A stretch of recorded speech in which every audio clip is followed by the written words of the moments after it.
Oh, yeah, you go take a shower, Max Scherzer. Take a shower in the Dodgers clubhouse. Oh, we have a trade deadline with moves left and right. And who better to talk about as we welcome in King of the Seals, Mr. Seal, as you look at Max Scherzer highlights here. Welcome, by the way, to the Sportsedge, powered by InSpin.com and InSpin.com's great network of handicappers. Our man, JB, on assignment this week.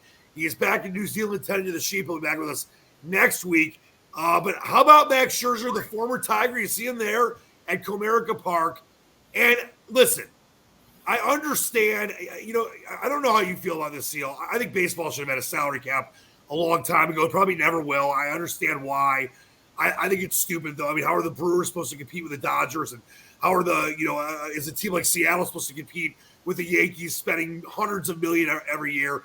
But Max Scherzer and Trey Turner are now going to L.A., who've already won a World Series recently, probably are going to win 2 or 3 more, and are just leveraging their future and all their top prospects to get top-level players and make themselves easily the favorites to win the World Series. They were anyway, but now they're knockdown, drag-out favorites to win the World Series, getting Scherzer and Trey Turner, 2 of the best players in their positions in baseball. It's crazy. I guess they're thinking that Trevor Bauer is not coming back this year, or could be. They got even he does it, Max Scherzer. You got one of the best pitchers in the last 50 years in baseball. Yeah, where do they play Trey Turner?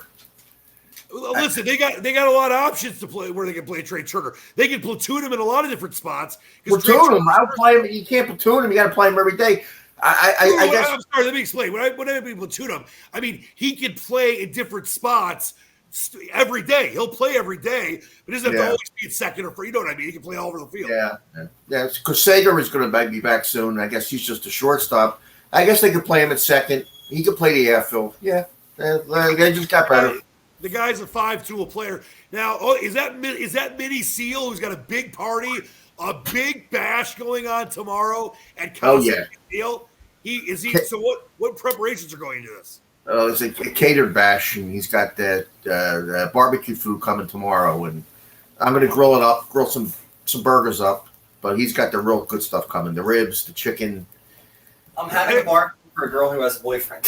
Yeah, Mini Seal, I was told this was a big ruse. This is Larry David. It's a big episode of Curb Your Enthusiasm. You like the girl at the gym. You wanted to have a party to bring her over, but she still has a boyfriend. Yeah, it was good, wasn't it? Yeah, but my hope is that she'll break up with the boyfriend eventually when she sees how nice I am to her. And I continue. Obviously, you did the right thing. So just put on a great party tomorrow. She'll be like, "Whoa, this guy's great," and then it's all you. Yeah, exactly. Even though she's going on vacation with the boyfriend in September, but after that, I think I'll be fine. All right, what we got? Barbecue food coming tomorrow. Do we have fireworks? Do we have glow sticks? What else do we got? Music. I never saw him though. Half open, possibly. All right, I love it. And I love how in the middle of a live show, your dad's on the phone, which is later. Do you have a DJ coming, Mini Seal? No, I just have a speaker that I'm going to put music on outside. All right. Well, I'll be there. I'll be there around 4:00. You're more than welcome to come. There's enough food to feed an army. I love it. All right. Good luck with the girl. I'm sure she's awesome. And so is Mini Seal.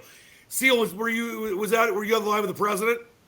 Yeah, it's okay. I hung up with him for you. It's all right. Oh, I appreciate it. All right, so let's get into this. By the way, our good friend, as we mentioned, Jamie's back on assignment, tending to the sheep in New Zealand. He'll be back next week. Check out his picks at ScratchCaddy.com. He didn't have any official selections because the Olympic golf is obviously a very rare and weird. Not weird's not the right word, but it's a very rare and interesting situation where it's a course that most of these guys have never played on. I know Hideki Matsuyama and some others have.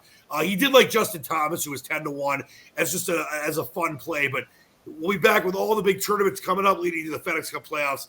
And, of course, the Ryder Cup later this year as well. So check out Jamie's sizzling golf picks. He's won 5 times this year. He had tons of top 5s, tons of top 10s. And Jonathan Vegas last week, who barely lost, would have been a nice 50 to 60-1 play. So check his stuff out at ScratchCaddy.com. And, of course, Seals at SportsHandicapper.com. By the way, Maverick McSeely was leading the tournament last week, Seal, for a little bit. That was my special additional play.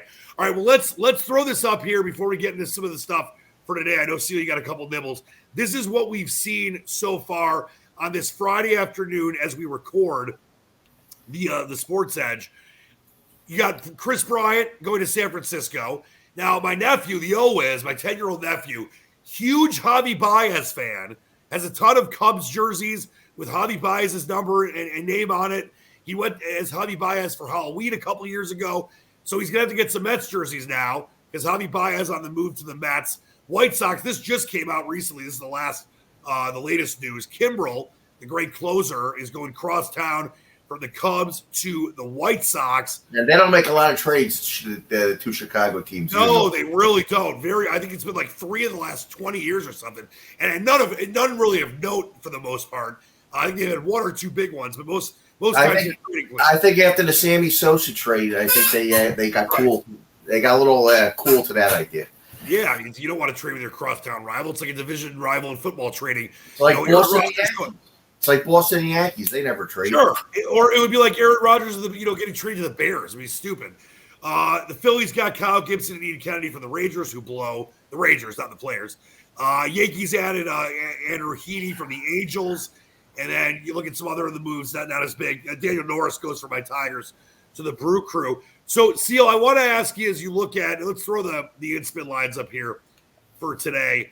When you look at a trade deadline as a handicapper, and obviously the big move we mentioned was the Trey Turner, Max Scherzer to the Dodgers deal. But when you look at these players that are going to new teams, what does that do for you as a handicapper? It puts you more on the favorites because the good teams got a lot better and the bad teams got a lot worse in the short run. I mean, a lot of these players that are getting traded for these guys, they're young. They're not even going to play this year. I mean, they may be good in a year or two, but they're not going to help this year. I didn't see one trade that's really going to help any of these teams unloading these good players. And this is the other question, too, when it comes to this. So, obviously, a team like the Tigers, where the Tigers are in a rebuild, they're getting closer. They're the hottest team in baseball, basically over the last month. You look at some of these other teams like the Chicago Cubs. We've known for a while these teams were probably going to, I don't want to say give up, that's not fair, but basically wave the white flag, look to the future. It's going to be very difficult for a team like Chicago with the way that they're playing inside their division. It's much like the St. Louis Cardinals as well. When you've got, just a team like Milwaukee that's just rocking and controlling the NL Central. A lot of these teams that made the moves to get rid of their players, for future prospects or for younger players, they've waved the white flag.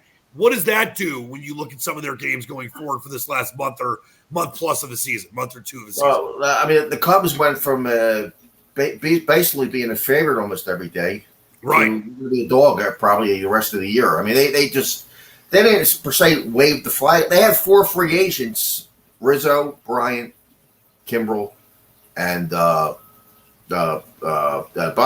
They're all going to walk. I forgot to mention Rizzo went to the Yankees and Joey Gallo. They're all going to walk after this year. They weren't going to sign more than one of them, so they just traded all of them to get something than nothing. So Tigers have had to do that in recent years too. We had to do that, a few different times. When JD Martinez is an example, David Price. If the Tigers didn't make moves on certain guys, they would have gotten nothing. Justin Verlander is another example. They still had him on a contract, but you want to get something as opposed to nothing. And I wonder what the strategy is for you because you've been so on fire on baseball in so many different ways. Will this lead into, if you're looking at a line and, when you wake up at 7 in the morning or 5 in the morning, a little differently because now that Chris Bryant is no longer on the Cubs and Chris Bryant is going to be a big part of San Francisco is making a playoff runner. Obviously Joey Gallo no longer on the Rangers. He's, a big part of the Yankees trying to get their ship right and get in the playoffs and win a World Series. What does that kind of stuff do for you? It's just gonna push it to the favorites. It's simple as that. I mean, a lot of these teams are on my list. You can't even bet anymore. I mean, Pittsburgh started. That was what I was going to ask you. Are you going to basically, not that you were betting on those kind of teams all the time, but now they're really kind of on a list of forget it. No, there's a big list of I won't bet Texas. I won't bet Pittsburgh. They just traded their closer about 2 minutes ago. Some of these teams are unbettable right now, and they go on my coveted do not bet list, and the list is getting bigger by the day. That's a place you don't want to be. But, Seal, I think it's important, as we've talked about many times on the show, about value. And I wonder on the flip side of that, I understand you're not going to bet on a Texas team much. I know you mentioned you almost bet my Tigers earlier today. But are there going to be spots? This is something why we want people to check out sportshandicapper.com, why we love that you watch this show because, Seal, I think the last 3 weeks we've talked about the nibbles you've had in Major League Baseball. I know you've lost of the 8 or 9 games we gave out, 1. So it's not – and listen, you're going to lose. Seal's going to lose some games here and there. But will there be times that a team like a Chicago Cubs or a team like a Texas Rangers, even though they're on your coveted do not bet list, that there might be such incredible value on a comeback money line against maybe not even a team that's going to the playoffs, but since they're looked at so inferiorly now with Texas without Joey Gallo or the Cubs without Chris Bryant and Rizzo and some others, that maybe there will be some value down the road towards the end of the season. Is that possible? No. Once you go on my list, you're on my list for the rest of the season. Yeah, but you said that about the D-backs, and you took the D-backs up a few weeks ago. Yeah. They're on my list. Are you checking that list twice? Yeah. There's some teams that are just unbettable. I mean, Texas just traded their closer and their setup guy. I mean, how do you bet these teams? It's just who are you afraid to pitch to in Texas in their lineup, other than the center fielder Garcia? Most of their lineup is batting like 196. They're unbettable. These teams are unbettable. Yeah, it looks good. So they're playing somebody you can take 280. Big deal if they lose. Now, how about the other side? How about the other side of this? How about some of these teams like LA and the Yankees and the White Sox and some others that are bolstering their rosters? Are you going to look to, I know you had a play we'll get to in a second on a run line -1.5. Will there be times where you're going to want to maybe fire away on some value on a -1.5, which we know is a tricky bet in baseball and in hockey? But some of these teams, might have some value laying the 1.5 because they're going to win 7-8 to nothing or, 13-3. Are you going to look at that side of the equation as well? Absolutely. Like I said, the good teams got better. I think the Yankees really helped themselves. I know they're underperforming this year to a degree, and everybody's upset with them. But I think they're going to. I love the 2 moves they made. I think they're going to take off a little bit. I like the 2 left-handed bats that they got. The Yankees went a little haywire, little off track the last few years. Usually, if you go back the last 20, 30 years, they always had left-handed sluggers playing that stadium with the right porch. So, I mean, it's 310 feet down the line in right field. They always had right. masters. Going back to Reggie Jackson, Mickey Mantle. I mean, they've always had them. For some reason, the last few years, they've really been right-handed too much. And they fixed it by getting Rizzo and Gallo. Gallo will frolic at Yankee Stadium. Oh, Gallo's going to bang that ball. He's going to bang that ball out of the short porch in right. As long as he hits the ball, he does strike out a lot. But he makes contact. That place isn't holding him. I mean, it's going to be fun. They don't pitch to in Texas because there's nobody in their lineup. That's why you usually walk. Protection in New York, all over the place. Yeah, I mean, they'll have Aaron Judge batting behind Gallo. Good luck. What do you think about the Dodgers? I mean, obviously they were already the favorites to win the World Series. Now getting Scherzer and Trey Turner to go along with obviously Justin Turner and just the Clayton Kershaw's pitching well. I mean, they were the favorite all year. Have they made it, pretty tough for them not to at least get back to the World Series? Well, I think they just said, San Diego was almost ready to get Scherzer, and they said, you know what, screw you, San Diego. We'll just go get him, and they did it. That's what happens. That's what happens when you got no salary cap in a sport, and you don't care about how much salary you're taking out, and you just are going to spend money to win World Series. Yeah. How do you feel about this? Because I put this on Twitter yesterday, and a lot of people agree with me, but there's a lot of people, including a good friend of mine. I won't say his name. He's actually an Associated Press sports writer, and he can't really give opinions on social media. So we talk about a lot of this stuff off the record. He thinks there should never be a salary cap. I understand why there isn't. And baseball is the longest sport. You play the most games. I understand all that. But how are you supposed to be a team in Milwaukee or a team in Seattle or, even a city like Atlanta? That's a big city, but they're not going to spend the kind of money the Yankees are. They're not going to spend the kind of money Boston is. They're not going to spend the kind of money the Dodgers are. Even you mentioned San Diego. I mean, San Diego's a decent market, but they're not a major market team. They're one of the smallest markets in Major League Baseball. Yeah, do you think that Major League Baseball needs a salary cap? I know it's probably never going to happen, but I think that the sport will never be truly filled with the best you could see from all 30 teams unless there's a salary cap. Yeah, but it's not coming, so. Yeah, George Steinbrenner kind of ruined that before he's not alive anymore, so he can't defend himself. But with what he did break the rules really. I know there's a crazy luxury tax, which these teams don't care about paying luxury taxes. They get a guy like Max Scherzer or Anthony Rizzo, it's ridiculous. Let's take a look at the board tonight. I know you got a couple of nibbles for us as we throw up the inspin.com lines. Let's speaking of the Yankees, let's talk about this Yankees team who now has bolstered themselves with getting guys like Gallo and Rizzo, and they lift off tonight and start a series for – actually, I'm up here right now. I was in the wrong spot there. How are we feeling about the Yankees? I know that was one of your nibbles this evening against the Miami Marlins in Miami. You got Talion and Thompson, both righties, tonight going there. What do you think about the Yankees? And I know it's up to minus 163-ish. Yeah, I like the Yankees. I laid 44 this morning. I like them. Miami's they're into the fire. They got rid of Duval, Marte 2 days ago. Their outfield's probably the weakest outfield in baseball now. I think the Yankees have value. You know what's crazy about the Marlins too? If you look at their like batting lineup, most of the guys in their batting lineup are batting under 200. It seems like. I mean, on any given night, you have 4 or 5 guys batting below the Mendoza line for the Marlins. Yeah, the only way they score, they hit home runs, and they just got rid of 2 of them. So that's baseball. Home runs. That's all there is.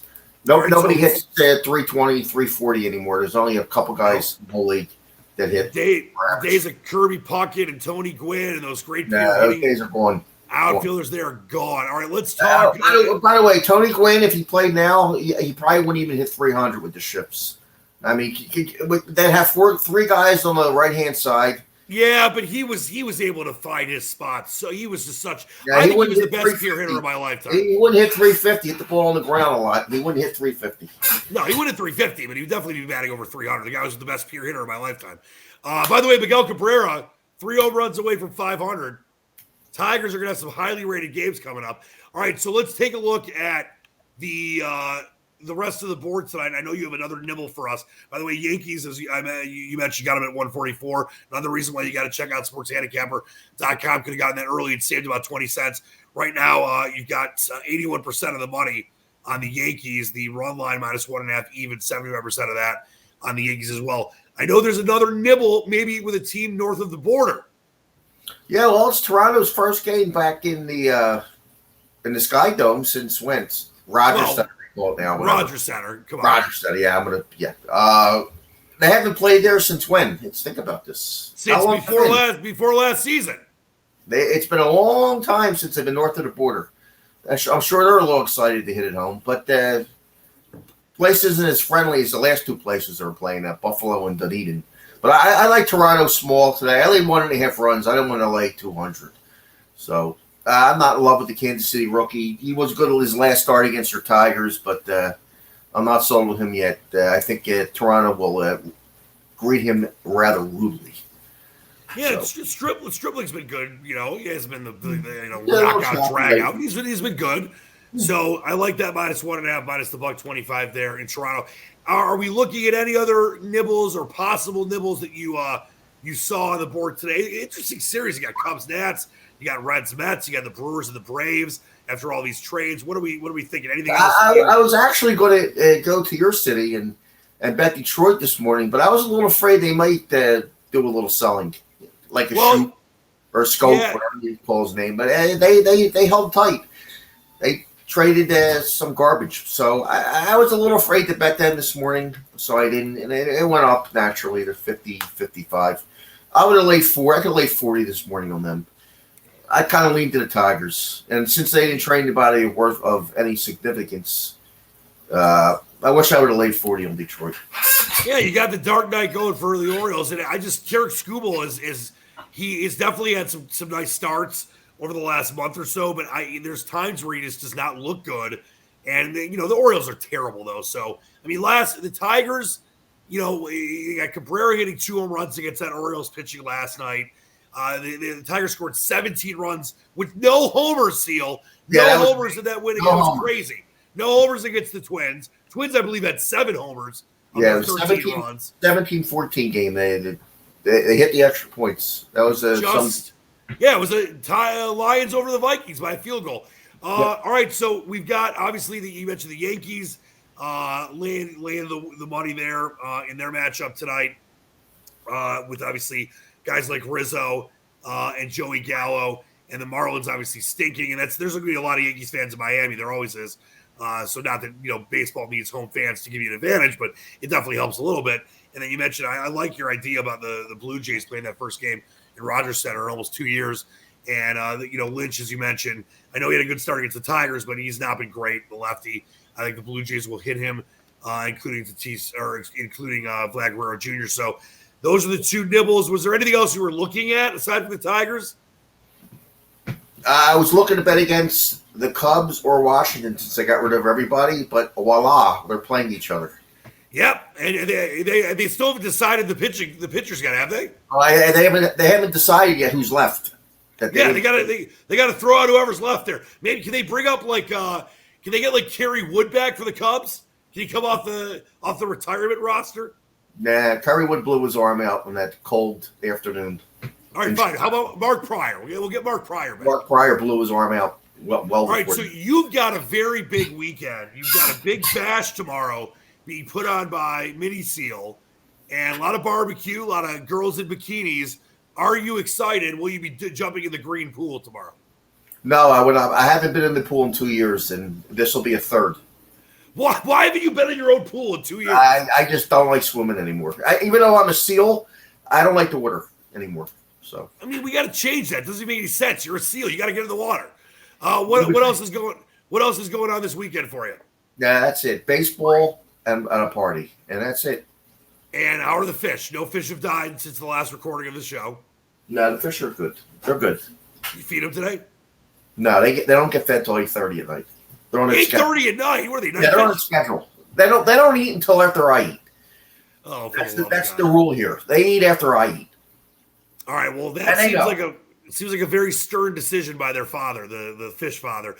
Please check out Jamie Armand's sizzling golf picks at ScratchCandy.com. He'll be back with us next week, and of course, we got Seal's great picks at SportsHandicapper.com. Any parting shots from you, Sealy McNeely, for the great weekend coming up? And we're headed towards football. It's going to be here before we know it. Yeah, I can wait. I'm still enjoying betting baseball, so I don't like juggling 2 sports at the same time. I'm going to keep going with baseball for a little bit. Yeah, but you trained as a juggler when you were in college, so why did you like juggling? I'm old. I'm getting old. All right, well, great stuff as always. You have yourself a great weekend. What's the over-under on cheesesteaks this weekend? Because I know you got barbecue tomorrow, but I'm sure you're going to sneak in a cheesesteak. No, I got over-under on cheeseburgers. It's probably 3, but... Oh, no. The over-under on cheeseburgers is probably 5. No, I get some big burgers. They're hard to... All right, well, the over 3 has got to be minus 160. It's under 3 minus 4. It is a football note real quick. How about my man Carson Wentz already hurt for the Colts? I know. I saw it earlier. I'm like, they are just – this guy cannot stay healthy.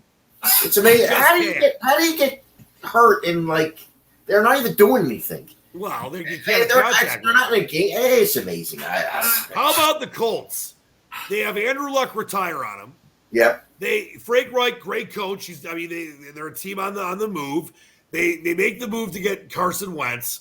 And now, it doesn't look like it's going to be anything like crazy serious for now. But can you imagine if Wentz is out for the season? In the last 4 or 5 years, they've lost a franchise quarterback, and then their newest quarterback's going to be hurt again. And then Philip Rivers retired after 1 year. Yep. Not that he was going to be a factor in the long term anyway. The left tackle retired after last year. And it wasn't very old. Indy's a great city. I go there for the Big Ten tournament and was there for a lot of different events in the past. But boy, they're not having luck with the Colts right now. They had their window with the Super Bowl. No, they had no luck with luck either. So no luck with you got he's a wimp. By the way, he's a wimp. Guy, listen. Come on. How old was he? He's not a wimp. He's a wimp. He went to Stanford. He's a genius. Yeah, there you go. That's all you need He to made know. millions of dollars, and he's like, you know what? I'm not going to risk hurting myself anymore. Because his wife told him to retire. Tom Brady's wife tells him to retire every year for the last 15 years. Andrew Luck doesn't have the competitive spirit that Brady does. He's a win. I mean, I'm sure Tom Brady's wife's better looking than Philip Rivers' wife. So, not Philip, I'm sorry, than Andrew Luck's wife. Hey, breaking news. You got breaking news? Yeah, I've got breaking news right now here on the Sports Edge. My